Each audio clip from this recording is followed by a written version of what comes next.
The U.S. middle class, considered by many to be the core of America's consumer spending economy, has less money to spend these days, according to one of this country's most respected research groups. But one interesting survey question we had, in addition to asking how much it costs to lead a middle-class lifestyle, we asked, is it harder today than it was 10 years ago to maintain a middle-class lifestyle? And 85% of our respondents said that it's harder today.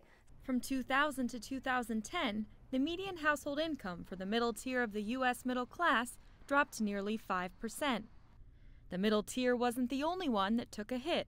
Both the U.S. Census Bureau and the Pew Center divide middle-class Americans into 5 different income brackets.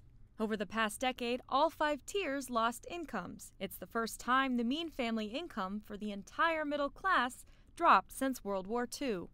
It's been forcing lifestyle changes on millions of Americans. We're being more cost conscious. We're looking for the bargains in the grocery stores and in the department stores. And have to try to make your dollar go further. And I'm doing this several different ways. 1, try to find the store that has the cheapest prices. 2, doing a lot of online shopping because the price point is lower. And 3, try to look at sales and deals and those kinds of things that you see in your papers, newspapers, magazines, those kinds of things.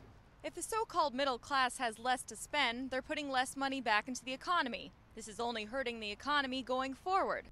During this decade of decline, gas prices have risen. In 2000, the average price at a U.S. pump was $1.70 for a gallon of regular gas. Now it's averaging around $3.50 nationwide. Higher gas prices translate into more expensive groceries, forcing some middle-class Americans to even cut back on food. I go to school for graphic design, so there's a lot you have to spend for that. I think food kind of comes last. Despite all these setbacks, the Pew Center says most Americans remain optimistic. When we ask them about the future, people are quite optimistic, and they still see themselves as, most still see themselves as being upwardly mobile, and they feel like their standard of living will eventually exceed that of their parents. So Ellen Scott, CCTV.